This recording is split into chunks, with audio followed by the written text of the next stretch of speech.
श्री राम। गुरुर्ब्रह्मा गुरुर्विष्णु गुरुर्देव महेश्वरा गुरु साक्षात् परब्रह्म तस्मै श्री गुरुवे नमः। श्री राम। श्रीमद् भगवद गीता अध्याय 5।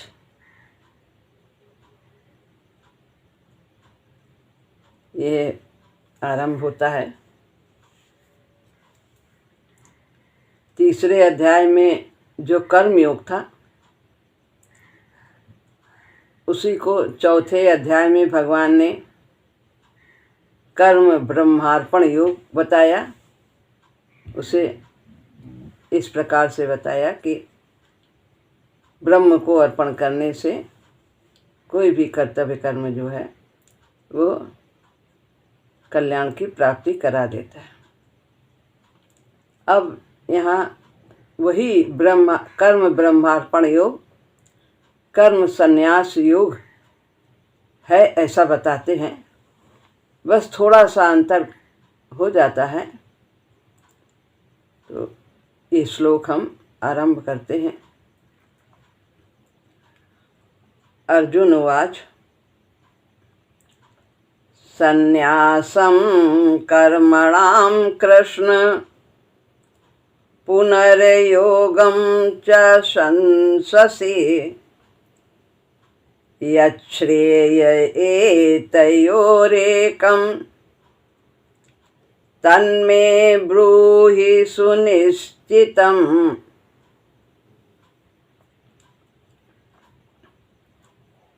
कृष्ण, हे कृष्ण, संन्यासम स्वरूप से कर्म का त्याग करने की बात है। स्वरूप से कर्म त्याग करना का मतलब कर्म को छोड़ देना, करना ही नहीं, घर छोड़ देना, धन छोड़ देना, परिवार छोड़ देना, जंगल में रहना, स्वरूप से कर्म का त्याग इससे कहते हैं।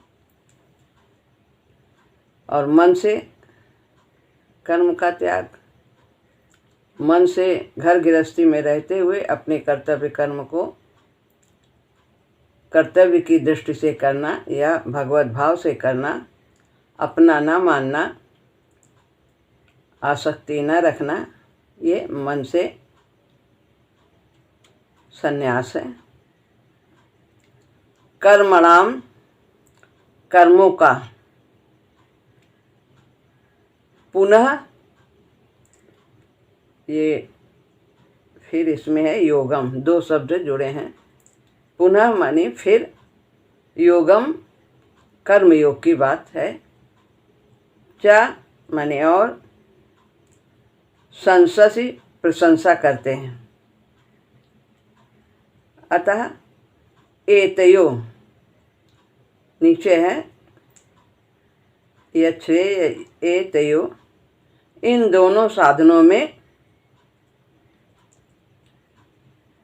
एकम एक, तन्में यानी तत् में, उसको में माने मुझको, ब्रूहि कहिए, यत् श्रेय आरंभ में यच्छा बन गया, ये छापता है। यत् माने जो, श्रेय माने श्रेय, श्रेय कल्याणकारक हो, सुनिश्चितम निश्चित रूप से। अब इसकी हम वाक्य, इसको हम वाक्य के रूप में पढ़ते हैं। हे कृष्ण, आप कर्मों का स्वरूप से त्याग करने की और फिर कर्मयोग की बात करते हैं, प्रशंसा करते हैं। एतयो इन दोनों में से जो एक निश्चित रूप से कल्याणकारक हो उसको मेरे लिए कहिए।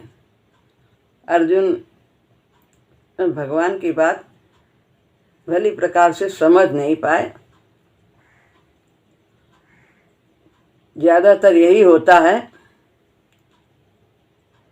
जो प्रश्न करता है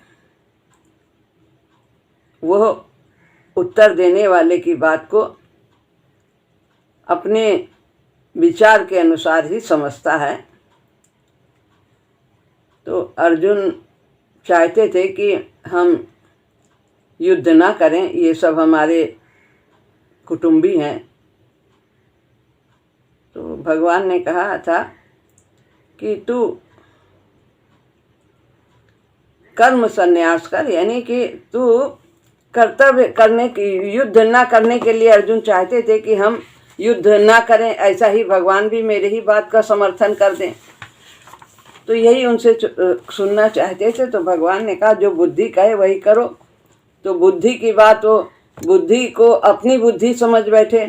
बुद्धि का मतलब ज्ञान, जो विवेक कहे, जो कर्तव्य है वो करो, लेकिन वो अपनी बुद्धि को ही श्रेष्ठ समझ बैठे। और वो कहने लगे कि मेरी बुद्धि तो ये कहती है कि युद्ध ना करें।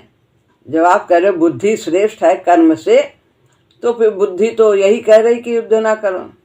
तो वो बुद्धि योग को वो अपनी बुद्धि जो कह रही थी उसे समझ बैठे कि यह श्रेष्ठ है। तो वही समझ रहे हैं, कह रहे हैं कि पहले आप कह रहे हो कि बुद्धि श्रेष्ठ है, अब यहाँ कहते हो कर्म करो, कर्म श्रेष्ठ है, कर्तव्य करो। तो यहाँ प्रायः वक्ता के शब्दों का अर्थ श्रोता अपने विचार के अनुसार लगाया करते हैं। स्वजनों को देखकर अर्जुन के मन में जो मोह पैदा हो गया था हृदय में, उसके अनुसार उन्हें युद्ध रूप कर्म के त्याग की बात उचित लगी कि हाँ यही कह रहे हैं कि बुद्धि कह रही कि जो कहती वही करो। तो वो समझे कि भगवान यही कह रहे हैं। अतः भगवान के शब्दों को वो अपने विचार के अनुसार समझ रहे हैं कि भगवान कर्मों का स्वरूप से त्याग करके प्रचलित प्रणाली के अनुसार तत्व ज्ञान प्राप्त करने की प्रशंसा कर रहे हैं। प्रचलित प्रणाली क्या थी कि गुरु आश्रम में जाओ, वहाँ पर गुरु की सेवा करो, प्रश्न करो, प्रणिपात करो, ये सब करो। यही प्रणाली उस समय द्वापर में प्रचलित थी। जैसे भगवान गए थे गुरु आश्रम में, तो वो ऐसा समझे। तो यहाँ पर भगवान से प्रश्न करते हैं, अब आप यहाँ पर फिर कर्म योग की प्रशंसा कर रहे, तो जो उचित हो, भली प्रकार से हमारे लिए कल्याणकारक हो, वो निश्चित रूप से आप कहिए। अर्जुन ने कल्याण की बात 3 जगह कही। दूसरे अध्याय के 7वें श्लोक में कही और तीसरे अध्याय के 2 श्लोक में कही। अब यहाँ 5वें अध्याय के पहले श्लोक में फिर कहते हैं, जो श्रेय हो मेरे कल्याण के लिए वही आप निश्चित करके हमें बता दीजिए।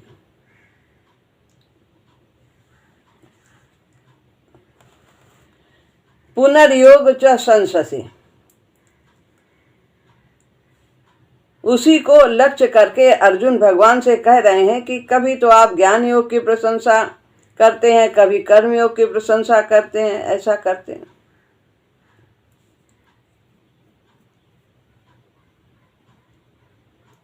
तो यहाँ पर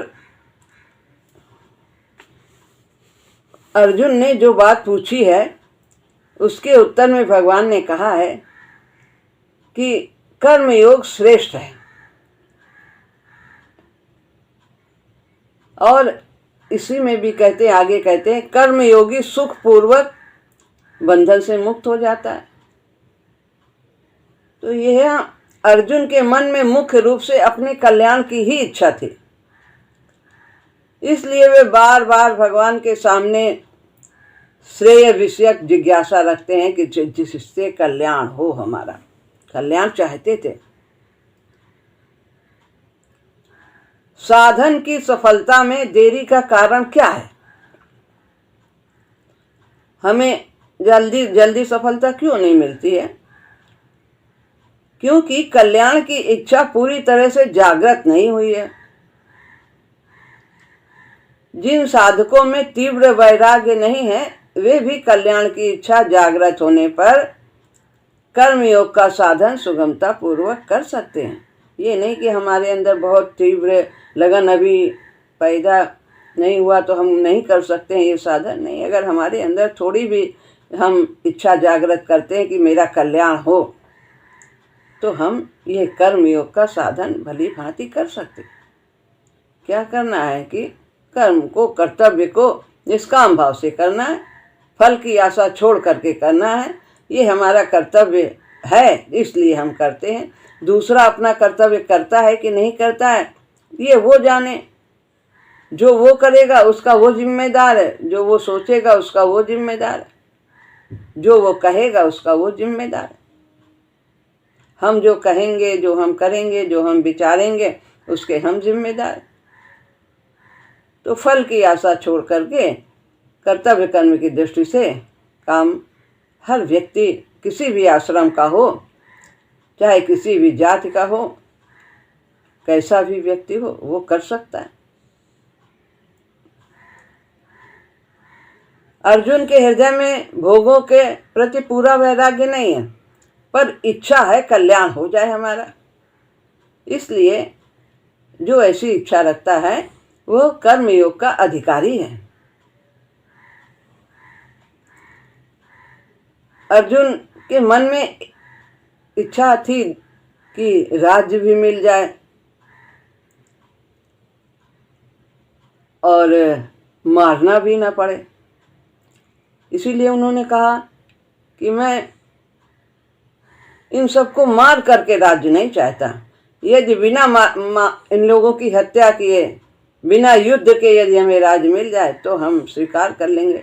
ये इसका मतलब है कि वे राज्य चाहते थे, लेकिन इन लोगों को मार करके नहीं चाहते थे, पर राज्य की इच्छा थी। ऐसा उन्होंने भगवान से कहा कि मार करके हम राज्य नहीं चाहते। यदि कुटुंबी जनों को मारे बिना राज्य मिल जाए तो मैं उसे लेने को तैयार हूँ। फिर दूसरे अध्याय के 5वें श्लोक में फिर यही बात कहते हैं कि गुरुजनों को मारकर भोग भोगना ठीक नहीं है। तो इसका मतलब है कि वो राज्य चाहते थे। फिर भगवान अर्जुन से कहते हैं कि तुम्हारे हाथ, दोनों हाथ में लड्डू हैं, क्योंकि यदि विजय प्राप्त करोगे तो राज्य भोगोगे, और अगर मर गए युद्ध में तो स्वर्ग मिलेगा। यदि अर्जुन के मन में स्वर्ग और संसार के राज्य की किंचित भी इच्छा नहीं होती तो भगवान शायद ऐसा ही कहते, लेकिन उनके मन में इच्छा थी। इसलिए उन्होंने कहा नहीं, तू युद्ध कर, कर्तव्य कर। तो जब हमारे मन में दोनों चाह है, संसार के भी अभी चाह है और भगवान को भी पाना चाहते हैं, तो हमें कर्तव्य का जो वेग है, इसे हमें कर्तव्य करके ही शांत करना है। हमारे अंदर कर्म का वेग है, कितने समय से, कितने जन्मों से हम कर्म करते आए हैं, तो ये वेग है अभी। तो कर्तव्य कर्म करते हैं मानव तन पा करके, तो ये कर्म करने का वेग हमारा इसी प्रकार से शांत होगा। कैसे? कर्म कैसे करना है? निष्काम भाव से करना है। इस प्रकार से कर्म करते हुए हमारे अंदर से कर्म करने का जो भाव है, जो वेग है, कर्म किए बिना चैन नहीं है जो, तो वो शांत हो जाएगा।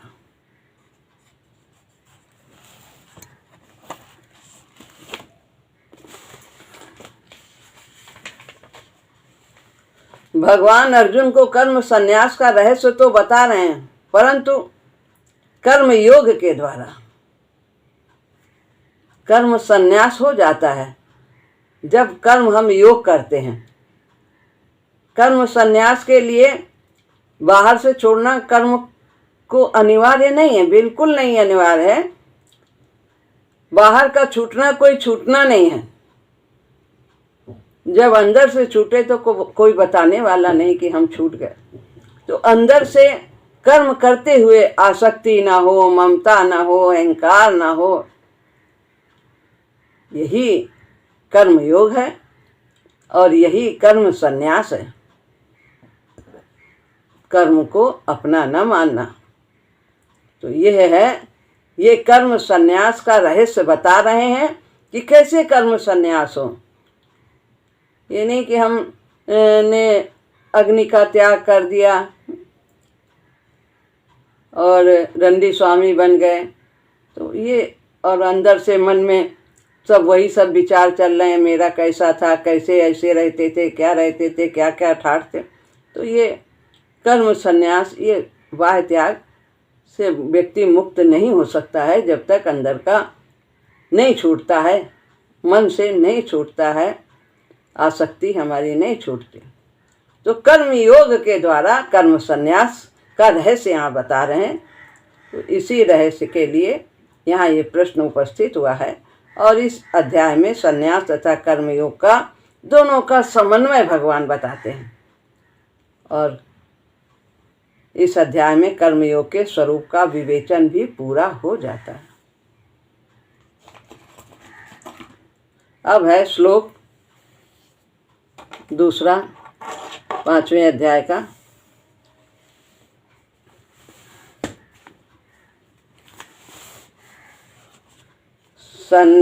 श्री भगवान वार संन्यासः कर्मयोगश्च निःश्रेयसकरावुभौ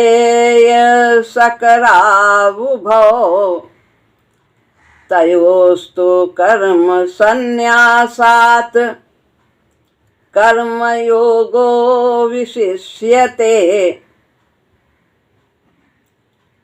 अब यहाँ भगवान अर्जुन के प्रश्न का उत्तर देते हैं कि अर्जुन ने कहा कि हमें दोनों में जो श्रेष्ठ हो वो आप बताइए, कर्मयोग और कर्म संन्यास। यहाँ नीचे की पंक्ति में संधि है 8 के बाद,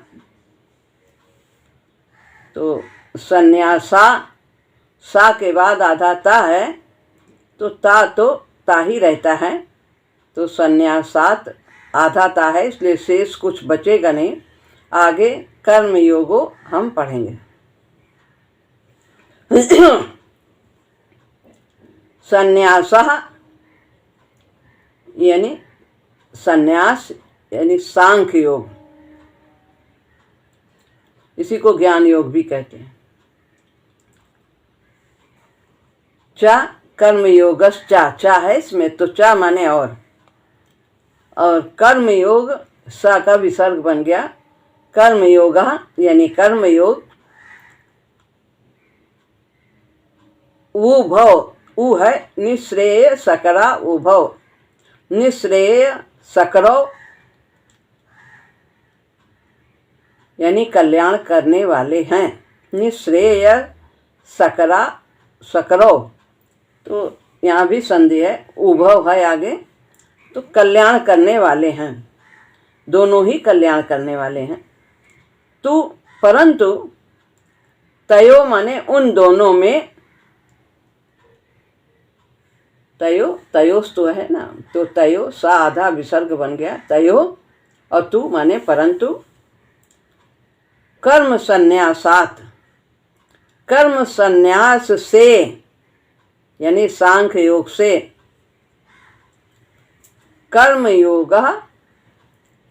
कर्मयोग विशिष्यते यानी श्रेष्ठ है। भगवान कहते हैं संन्यास और कर्मयोग दोनों ही कल्याण करने वाले हैं। चाहे हम कर्मयोग से विकास करें, कल्याण प्राप्त करें, ये साधन करें, चाहे भक्ति मार्ग का अनुसरण करें, चाहे ज्ञान मार्ग का अनुसरण, सब परमात्मा की प्राप्ति कराने वाले, कल्याण करने वाले यानी परमात्मा की प्राप्ति कराने वाले। परंतु यहाँ पर दो ही की चर्चा बता रहे हैं, भक्ति योग की नहीं बात है यहाँ। सांख्य योग और कर्म योग, इन दोनों में से भगवान बताते हैं दोनों ही कल्याणकारक हैं। तो यह लोक में ये दो ही साधन हैं और भक्ति योग तो साध्य है, वो अलौकिक साधन है। तो परंतु उन दोनों में कर्म संन्यास यानी सांख्य योग से कर्म योग श्रेष्ठ है, ऐसा भगवान कहते हैं। बाह्य त्याग से श्रेष्ठ कर्म करते हुए भगवान से जुड़ना या निष्काम भाव करना, ये श्रेष्ठ है। अब स्वामी जी कहते हैं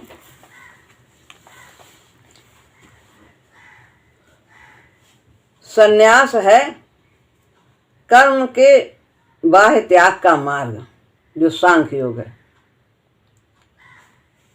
कर्म के बाह्य त्याग बताया, स्वरूप से त्याग या बाह्य त्याग। हम ये काम नहीं कर रहे हैं, हमें गृहस्थी में नहीं रहना है, कमाना नहीं है, बच्चों में नहीं रहना है, घर परिवार में नहीं रहना है, पैसा नहीं रखना है, ये सब बाहर से सब छोड़ दिया, गेरुआ कपड़ा पहन लेना है, ये सब बाह्य त्याग कहा, इसको कहा संन्यास। ज़्यादातर इस तरह के लोग आश्रमों में रहते हैं या जंगल में रहते हैं, कुटिया बना के।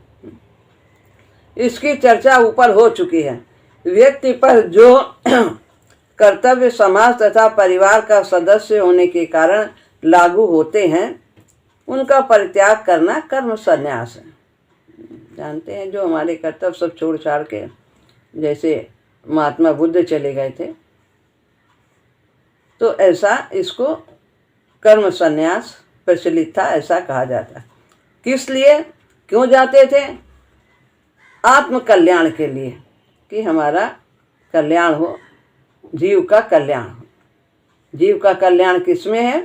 परमात्मा की प्राप्ति में। तो वो प्राप्ति कर्मयोग के द्वारा भी हो सकती है। इसके लिए आवश्यक नहीं है कि हम सब कुछ छोड़ के आश्रम में जाएं या कहीं इसका त्याग करें। ये सब किस लिए जाते थे? आत्म कल्याण के लिए, ज्ञान प्राप्ति के लिए, मोक्ष के लिए, आवागमन से मुक्त हो जाए। वही यही प्रचलित था, आवागमन से मुक्त होना ही मोक्ष समझा जाता था। लेकिन वास्तव में मोक्ष क्या है? अवगुणों से मुक्त होना ही मोक्ष है। काम, क्रोध, लोभ, मोह, अहंकार, राग, द्वेष आदि ये सब दुर्गुण है हमारे अंदर। इन्हीं से मुक्त हो गए तो बंधन ही नहीं है।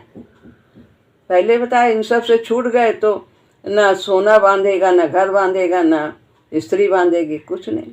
ना ही कंचन बुरी कामनी, काम, क्रोध, मद, लोभ सिखाते। क्या बुरा समझ के अपना जगत प्रभु का और निज माया का जाल बिछाते। छीज छूटी है निज कृत बंधन, करहु कर्म प्रभु प्रेम समाते। ये बंधन ऐसे छूट जाएगा। भैया जी ने लिखा है ये भजन। तो इस प्रकार से यह बताया है कि इसके लिए आवश्यक नहीं कि हम बाहर जाएं सब छोड़ छाड़ के। संन्यास का दूसरा नाम ज्ञान है, ये ज्ञान योग भी कहा जाता है। ये सभी अनात्म है, यानी ये प्रकृति है, अपरा प्रकृति है, जड़ है। ये सब संसार, ये इसका आत्मा से कोई संबंध नहीं, ये सब जड़ प्रकृति है, अनित्य है, ऐसा सोचना उन लोगों का था। आत्म तत्व में प्रतिष्ठित होने के लिए अनात्म तत्व का परित्याग आवश्यक है। ये सोचते थे कि आत्मा का कल्याण करने के लिए, इसके लिए ये अनात्म तत्व हैं, ये सब जड़ हैं। तो एक जड़ तत्व, एक चेतन तत्व है संसार में। जो चेतन है वो आत्मा है, और जड़ जितना भी कुछ पदार्थ है वो सब जड़ है। तो ये सब अनात्म तत्व हैं। धन दौलत, ये सब लोग, सब प्रकृति जितनी है, ये सब अनात्म है, जो दिख रहा है। तो इसका परित्याग करना आत्म कल्याण के लिए आवश्यक है, ऐसा समझा जाता था। यह है मौलिक विचार सूत्र संन्यास के मार्ग का। सन्यासी लोग ऐसा समझते थे, जो बाह्य रूप से कर्मों का त्याग कर देते। कर्म का संन्यास करके आत्मचिंतन में रत रह सकता है व्यक्ति, ऐसा सोचते थे। तभी भली प्रकार से भगवान का चिंतन होगा, अपने स्वरूप का ज्ञान होगा, जब सब कुछ छोड़ छाड़ के जाएंगे, ऐसा सोचते थे। वो स्वतंत्रता पूर्वक विवेक में लग सकता है, मन कहीं और नहीं जाएगा, सब कुछ छोड़ छाड़ के वहीं पर रहें, और तभी भली प्रकार से भगवान में मन लगे। प्रपंच से परे होकर भली बात साधनशील हो सकता है। ये सब उनकी विचारधारा है, बता रहे ज्ञान मार्ग के। अतः कर्मों का संन्यास तो करना ही चाहिए, ज्ञान मार्गी ऐसा सोचते हैं। सांसारिक इच्छाओं को लेकर कर्म करने से व्यक्ति बंधन में बनता है। सांसारिक कर्तव्यों के पालन के लिए पैसा भी चाहिए, घर भी चाहिए, लोगों से संबंध भी चाहिए, उनके साथ उठना बैठना भी चाहिए, ये सभी तो इच्छा करके ही होगा। इसमें जब हमारे अंदर कामना होगी तभी तो हम पैसा कमाएंगे और इन सब लोग के बीच में बैठेंगे, अपना प्रपंच करेंगे, कैसे क्या करना है, कैसे इकट्ठा करना है, कैसे पाल, यही सब सोचते रहेंगे। तो ऐसा वो लोग सोचते थे ज्ञान मार्गी, इसीलिए वो सब छोड़ छाड़ देते। लेकिन जो कर्म योग में है वो सब करना है, भगवान का संसार है, हमें जो जिम्मेदारियां दी हैं, हम गृहस्थ आश्रम में हैं, हमें अपने कर्तव्य का पालन करना है, भगवत भाव से करना है, निष्काम भाव से करना है, अपना नहीं मानना है, नाते नेह राम के नाते, कोई बंधन नहीं होगा। इस तरह से जब हम भावना बनाएंगे, कर्म करेंगे समुचित मनोवृत्ति से, तो हमारे सब बंधन स्वतः ही कटते चले जाएंगे, संस्कार नहीं बनेगा। लेकिन जो इसके विपरीत जो संन्यास मार्ग में है वो जो अभी ऊपर बताया है, ऐसा सोचते। इन सब के विषय में सोचना होगा, काम भी करना होगा, इससे तो बंधन के सूत्र और भी दृढ़ होंगे, ऐसा सोचता है संन्यास मार्ग पर चलने वाला। अर्जुन के लिए संन्यास का अर्थ था युद्ध का परित्याग, छोड़ दें और वहां चले जाएं, जैसा पहले बताया कि प्रचलित प्रथा के अनुसार गुरु आश्रम में जाएं और वहां अपना कल्याण प्राप्त करें, साधन करें। अर्जुन के लिए संन्यास का अर्थ था युद्ध का परित्याग। वो भगवान की बात को ठीक से समझ नहीं पाए, छोड़ छाड़ कर जंगल में जा बसना। जो भगवान ने कहा कि बुद्धि का आश्रय ले, बुद्धि योग कर, बुद्धि बड़ी है, दूसरे अध्याय में कहा था। तो वो बुद्धि का मतलब है कि बुद्धि योग यानी कि कर्म को उससे जोड़ना, भगवत भाव से जोड़ना, निष्काम भाव से जोड़ना। कर्म खाली करते जाएंगे, केवल करते हैं तो फिर उसमें क्रिया होगी, लेकिन अगर हम कर्म करते हैं तो उसमें सकामता आ जाती है। जब तक हम भगवत भाव से नहीं जुड़ते हैं, निष्कामता से नहीं जुड़ते हैं, तब वो कामना वाले सब कार्य हो जाते हैं, तो वो बंधन का कारण। तो बुद्धि का सहारा ले, यानी समुचित मनोवृत्ति का सहारा ले। समुचित मनोवृत्ति यही है कि निष्काम भाव, इस तरह से कर्म करना। तो वो सही समझ नहीं पाए। क्षत्रिय का कर्तव्य है युद्ध, उसका परित्याग ही अर्जुन का संन्यास था। वो यही चाहते थे। वो जब भगवान ने कहा कि वो कर्म संन्यास की बात, कि अपना न मान कर्म, यही कर्म संन्यास है, तो वो समझे थे कि युद्ध छोड़ दें। यही वो चाहते भी थे कि युद्ध ना करें और ऐसे ही राज्य मिल जाए तो ठीक है, नहीं तो हम भिक्षा मांग के खा लेंगे। लेकिन ये ऊपर ऊपर की बात थी, कह रहे थे। लेकिन अगर युद्ध ना करते तो फिर उनको मन में चिंतन बना रहता कि देखो करते तो शायद जीत जाते, मिल जाता राज्य, और यहाँ भिक्षा मांग के खा रहे हैं क्या। वो मन का जो अंदर का सोच है वो जाता नहीं। भगवान ने सन्यास की चर्चा तो की थी, परंतु त्याग के इस बाह्य भाव को प्रकट नहीं किया था। ये बाह्य त्याग जो है ये भली प्रकार से आरंभ में दूसरे अध्याय में वो सब इतना नहीं बताया। जो थोड़ी सी सांख्य योग की चर्चा की कि आत्मा क्या है, आत्मा के बारे में बताया कि उसका न जन्म होता है और न मरती है, इस तरह के कई श्लोक हैं उसमें। तो वो सब बताया। थोड़ा सा उसकी चर्चा, आत्मा और अनात्मा की चर्चा करना आवश्यक था, तभी आगे की बात अर्जुन को समझ में आती। इसलिए वो थोड़ा सा ये चर्चा आवश्यक थी तो किया, लेकिन भली प्रकार से उसके बारे में विवेचन पूरी तरह से नहीं किया था। तो अर्जुन अभी उस बात को ठीक से समझ नहीं पाए, परंतु त्याग के इस भाव को प्रकट नहीं किया था। संन्यास शब्द ज्ञान मार्ग का परिचायक है, ये पर्यायवाची है। बहुत भ्रम का कारण तो यह बात भी हुई।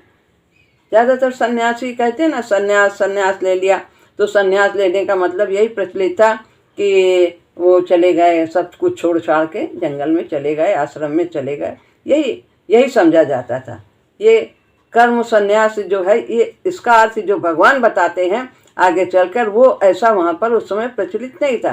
संन्यास का शब्द यही था, संन्यास का अर्थ कि ये ज्ञान मार्गी हैं। ज्ञान मार्ग के साधक में विवेक की प्रधानता होती है और त्याग की प्रधानता, बाह्य त्याग करते हैं। कर्मयोग के लुप्त होने के कारण नैष् कर्म के सूक्ष्म रहस्य को लोग भूल गए थे। अब यही प्रथा प्रचलित थी ज्ञान मार्ग की, यही छोड़ छाड़ के जंगल में जाना, यही उस समय था।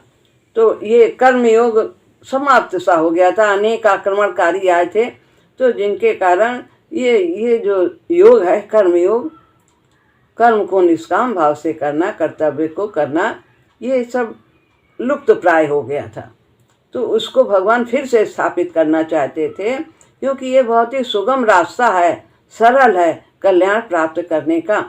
क्लेशोधिक, वो बहुत क्लेश वाला, क्लेशोधिक तरस्तेषाम् अव्यक्ता सक्त चेतसाम्, ये जो ज्ञान मार्ग का मार्ग है, ये कल्याण के लिए ये कठिन है। इससे देहाभिमान नहीं जाता, शरीर का अभिमान बना रहता। मैंने इतना त्याग किया, मैंने इतना तप किया, इतने वर्ष किया, अनेक हुए ऋषि मुनि, दुर्वासा आदि, कितना उनके अंदर भी ये सब भाव था, अपने तप का अहंकार था। अर्जुन पूछते हैं कि सन्यास के और कर्मयोग के मार्ग में कौन अधिक अच्छा है। भगवान निश्चयात्मक उत्तर देते हैं। अब बिल्कुल भली प्रकार से उत्तर देते हैं कि सन्यास मार्ग और कर्मयोग में कर्मयोग श्रेष्ठ है।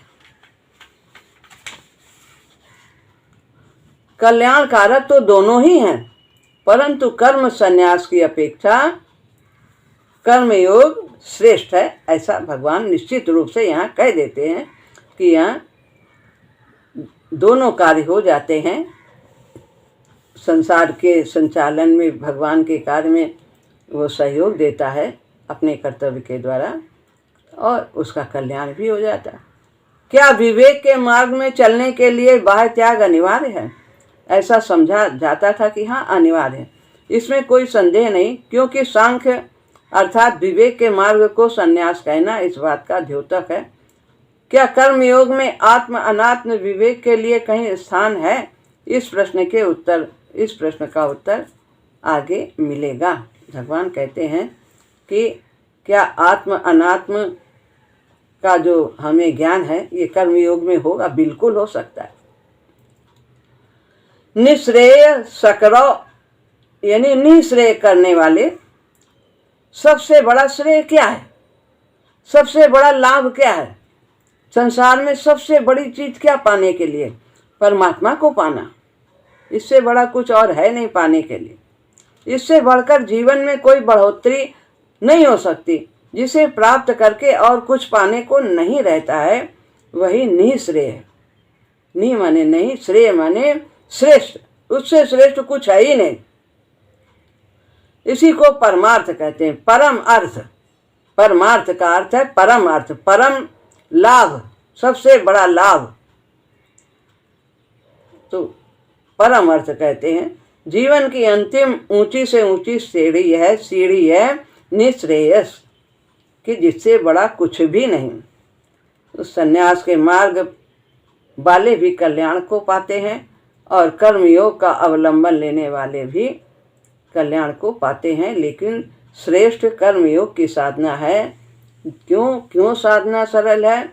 12वें अध्याय में भी कहा है, आगे उसमें भी कहा है, क्योंकि यह सुगम है, आसानी से इस पर चला जा सकता है और करने में बहुत ही सरल है। कोई इसमें आडंबर नहीं है, कोई कर्मकांड नहीं है।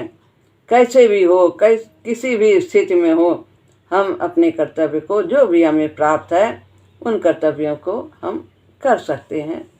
कोई भी पाखंड नहीं है कि दाहिने हाथ से दो कि बाएं हाथ से दो, कि नहाया है कि क्या है, कि कौन सा हाथ होना चाहिए, क्या होना चाहिए। बाएं हाथ से माला जपो, चाहे दाएं हाथ से जपो, चाहे सीधी उंगली से जपो, ये उंगली से, चाहे इस उंगली से, किसी भी उंगली से जपो, और जगह ये से जपो, उससे जपो, झोला में डाल के जपो, पता नहीं क्या क्या। कुछ नहीं माला है तो भी आप मन में भी कर सकते हो, कैसे भी कर सकते हो।